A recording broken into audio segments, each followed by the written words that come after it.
Welcome to the Hearthchemist, everything Hearthstone and Yu-Gi-Oh! Today I'm bringing you an Aigami slash Diva slash Cubic decks for the September 2020 format. Honestly, this deck wasn't really impacted by that format. And also, the monster, surprisingly, after what, 3-4 years, still holds up pretty well nowadays. So let's go ahead and start with the profile. So again, the boss monster, triple Crimson Nova, the Dark Cubic Lord. This card is just great. So easy to special summon. Well, mostly easy.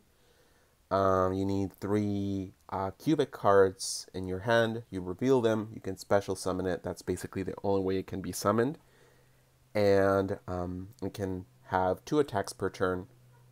Also, it is unaffected by your opponent's monsters that have 3,000 or less attack, and that's original attack.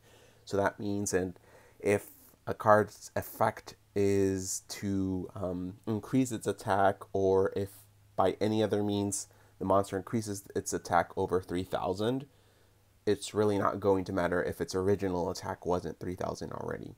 So again, unaffected is great. Also, at the end phase, both players take 3,000 damage. So just by that effect alone and being able to attack twice, this is a going second deck. You really can't create a going first deck with this type of boss monster. So moving to the next 3 of is V-Gem, the Cubic Seed. I mean, V-Gem isn't really bad per se, but you do want to run 3 of because a lot of the cubic cards depend on V-Gem.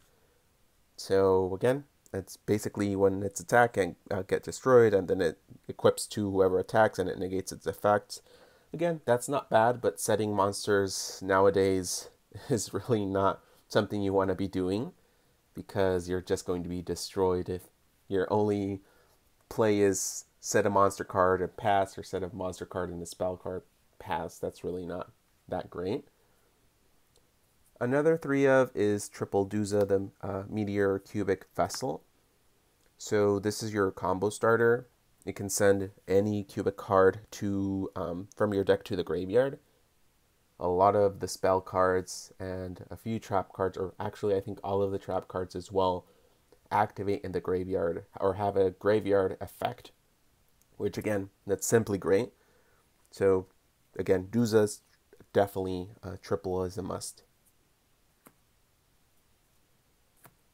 Triple Summoner Monk. I've seen some variants that don't handle Summoner Monk, but I honestly think that this card is really great in this deck, because you need to discard a spell card, which again, a lot of your cards, your spell cards activate in the graveyard, so that's great. And it also gets you Dusa. So that alone, Dusa dumps another spell card that you need to activate its effect, and you can start your plays from there. Also, it's still level 4, the same as Dusa, which allows you to go to multiple ranks. That might help you with your plays. So again, definitely a great card. Going to the 1-ofs, and these are basically just for their names. So 1 Buster, 1 Gira, 1 Indiora, and 1 Vulcan. These cards, basically, again, its only intention is for you to be able to summon Crimson Nova fairly easy. Because if these were other cards that are technically better, again, if they don't have cubic in the name, you really don't want to be playing them.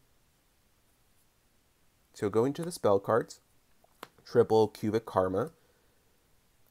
Such a great card. When you activate this card, you can send V-Gems from your hand or your deck, and you can target 1 cubic monster. It gains 800 attack for each V-Gem that you sent, and that's a permanent effect, so it's not just until the end of the phase. So that alone is great. 2,400 attack permanent is excellent. And again, with your boss monster, that's OTK potential. Also, if on your, I believe it's on your opponent's turn, if Vijam is special summoned, you can send a card to the graveyard, and if you do, then you have your opponent's life points. So I mean that's a nice bonus, but really not the real reason you have cubic karma. And finally, basically the real reason you have cubic karma is that you can banish this card in your graveyard, and you can add any cubic monster from your deck to your hand. So that searches your boss monster. Going to another triple cubic wave. Basically, when you activate this card, you target 2 monsters, 1 cubic, and one of your opponent's monsters. Double your a cubic monster's attack, and if you do, you have your opponent's monster's original attack or current attack actually. And I mean, again, that alone makes your Crimson Nova very, very scary. Also, if it's in your graveyard, you can banish that card and cubic monsters from your graveyard. Then you target your opponent's monsters, and you place 1 cubic counter, which negates their effect, and also makes that your opponent's monsters cannot attack. I mean, again, that's a nice bonus, but the real reason is the combo potential of doubling the monster's attack. Triple cubic Dharma. But this one, it's a nice card, not the best. Lets you recover Crimson Nova from your graveyard, or maybe a Dusa and you want to reuse its effect if you banish this card from the graveyard. Or if you activate the card, you can discard a cubic card and draw a card, which again might get you closer to your boss monster.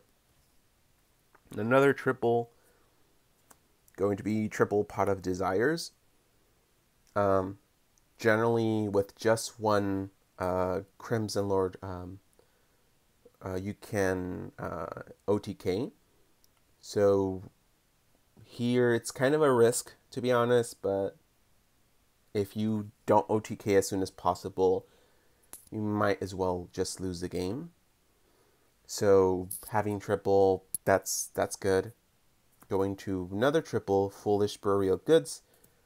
Sends a spell or trap card from your deck to your graveyard. Again, there's so many spell and trap cards, that cubic spell and trap cards that activate in the graveyard. So triple is a must. When reasoning, if reasoning wasn't limited, I would definitely handle more than 1. Essentially what it does in this deck is send a lot of cards to the graveyard until you get a Dusa or a Summoner Monk. But yeah, that's about it. Or a V-Gem. So yeah, it's a great card. I have Monster Gate as a 1-of, because although this effect is similar to Reasoning, you need to tribute a monster. So there's going to be very limited times where you actually are able to normal summon. And if you do, and say you normal summon Summoner Monk, you might as well want to be going for rank play Xyz summon instead of using Monster Gate. Every now and then it's a useful card, so 1 is okay. If you want to run triple, that's fine. I've seen a lot of deck profiles that have it 3, but I think that would brick a little bit too much. So 1 for 1, again, you discard a card, so that alone lets you start plays, but you also summon a V-Jam. Might help you stall a little bit. But yeah, that's basically the discard part is why you want to handle it. 1, Unification of the Cubic Lords. This is basically their polymerization, but it's a trap card, so it's definitely worse.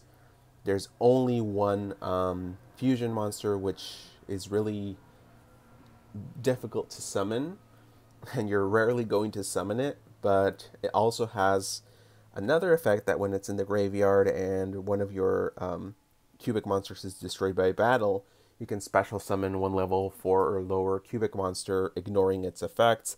And if you do, it cannot be destroyed by battle or card effects. So that's really good.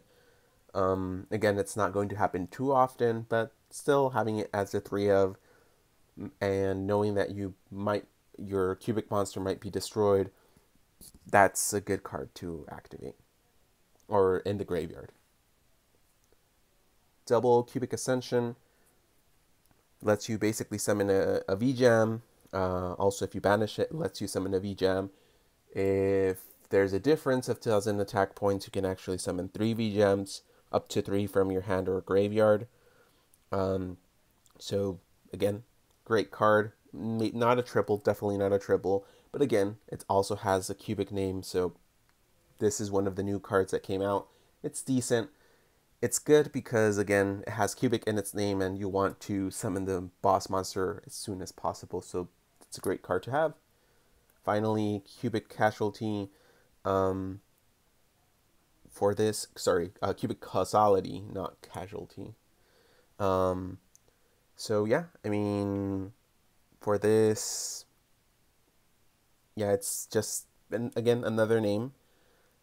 For this one, I might just reduce it to 1, but again, just the name alone, and basically you can place cubic counters if you have cubic monsters, which a lot of the time you are not going to have cubic monsters on the field.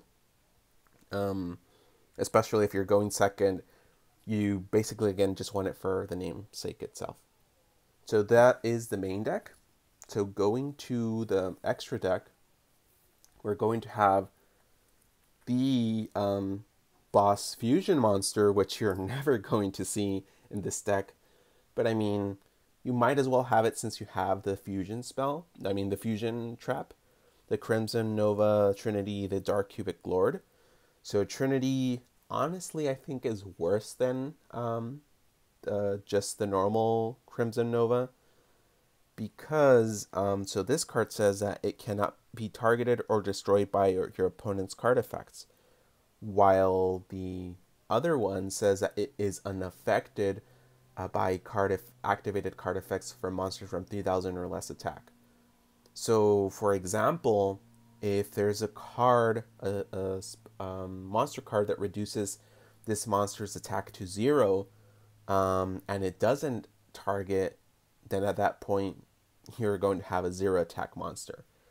Or if there's a card that banishes, effect monster that banishes a card that is non-targeting, it's going to be banished. As opposed to the other one that it would be unaffected unless it had more than 3,000 attack. So, I mean, again, this is you already have the card, so you might as well. If you maybe want to replace one of the cubic cards with Fusion Conscription to search easier your boss monster, you can also do that. But again, it's just the name, and you want to make sure that if you draw or search Crimson Nova, that you already have the cards that you need in your hand to just go ahead and one turn kill. So one Linkuriboh, which is also going to help you to your goal of one turn killing, which again you target a monster and it reduces the attack to 0. So if something the monster is over 3,000 attack and wants to run over your Crimson Lord, well, at that point you just Linkuriboh and they won't be able to do so. One Dreadnought, Dreadnoid. Again, it's a rank 4, and the reason that we have this card is because I also handle Super Quantal Mech King Great Magnus. What a name! And it would have 3 materials or 3 stacks, which would not get to the point where it is unaffected by card effects, but it gets to the point where it can shuffle a card back to the deck if you detach one of the cards. So one Utopia one Silent Honor Arc. These are a little bit cards that are not played that much anymore. But I mean, I was just looking for rank 4s since this deck is able to rank 4 a lot. There might be a situation where you can do it, so why not? Also, one Dragon Tornado, one Abyss Dweller, which this one is still pretty useful nowadays. One Daigusto Emerald, and one Castell, which again, Castell isn't used that much anymore. But that's what I had available for me. If I can get a better replacement, I might go ahead and do so.